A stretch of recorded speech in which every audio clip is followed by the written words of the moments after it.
മഞ്ഞപ്പിത്തവും മറ്റ് വൈറൽ ഫീവറുമായിട്ട് വരുന്നവരോടൊക്കെ ഞാൻ പറഞ്ഞു, നിങ്ങൾ നന്നായിട്ട് ഫ്രൂട്ട്സ് കഴിക്കണം കേട്ടോ ഈ ഒരു സമയത്ത്.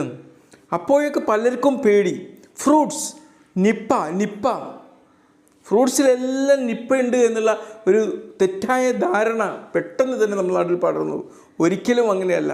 ഇനി നിപ്പ അല്ല, ഏത് വൈറൽ ഫീവർ വന്നാലും നമുക്ക് ഫ്രൂട്ട്സ് അതിൻ്റേതായ രീതിയിൽ കിട്ടിയിട്ടില്ലെങ്കിൽ, നമുക്ക് വൈറ്റമിൻ സി കിട്ടിയിട്ടില്ലെങ്കിൽ ഇത്തരം വൈറൽ രോഗങ്ങളെ ചെറുക്കാനുള്ള നമ്മുടെ ശക്തിയാണ് ഇല്ലാതായി പോകുന്നത്.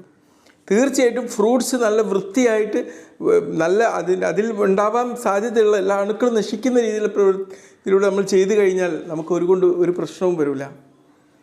ഫ്രൂട്ട്സിലൊക്കെ ഉണ്ടാകുന്ന അഴുക്കുകൾ, ബാക്ടീരിയകൾ, അല്ലെങ്കിൽ ഇതിലുണ്ടാകുന്ന കീടനാശിനിയുടെ അവശിഷ്ടങ്ങൾ, അല്ലെങ്കിൽ വൈറസുകൾ മറ്റെല്ലാം നശിച്ചു പോകാൻ നിങ്ങൾ എന്താ ചെയ്യേണ്ടതെന്ന് അറിയാമോ?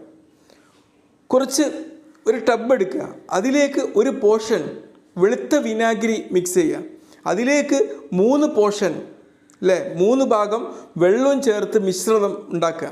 എന്നിട്ട് അതിലേക്ക് നിങ്ങൾ ഫ്രൂട്ട്സും ഒക്കെ എന്ത് ചെയ്യുക, ഇനി വെജിറ്റബിൾസ് വേണമെങ്കിൽ അത് ഒരു 10-15 മിനിറ്റ് അതിൽ വെക്കുക. അപ്പോഴേക്കും അതിലുണ്ടാവുന്ന ഈ അണുക്കളൊക്കെ നശിച്ചു പോയിട്ടുണ്ടാവും. ഈ ഒരു മിശ്രിതത്തിൽ ഇട്ട് വെച്ച ഫ്രൂട്ട്സ് പുറത്തെടുത്തിട്ട് ഒരു ബ്രഷ് കൊണ്ട് നന്നായിട്ട് തുടക്കുക, ഒരു മൃദുലമായിട്ട് തുടക്കുക. അതിന് ശേഷം വീണ്ടും നിങ്ങൾ എന്ത് ചെയ്യുക, നല്ല വെള്ളത്തിലിട്ടിട്ട് വീണ്ടും അത് വാഷ് ചെയ്യുക. അല്ലെങ്കിൽ അപ്പോൾ ആ വിനാഗിരിൻ്റെ ആ രുചിയും ആ സ്മെല്ലും ഒക്കെ അവിടെ നിന്ന് ഇല്ലാതാവും. എന്നിട്ട് ഒരു ടവലെടുത്തിട്ട് നന്നായിട്ട് വൃത്തിയുള്ള ടവലെടുത്തിട്ട് തുടക്കുക. മനസ്സിലായില്ലേ? അങ്ങനെ നമുക്ക് എന്ത് ചെയ്യാൻ പറ്റും?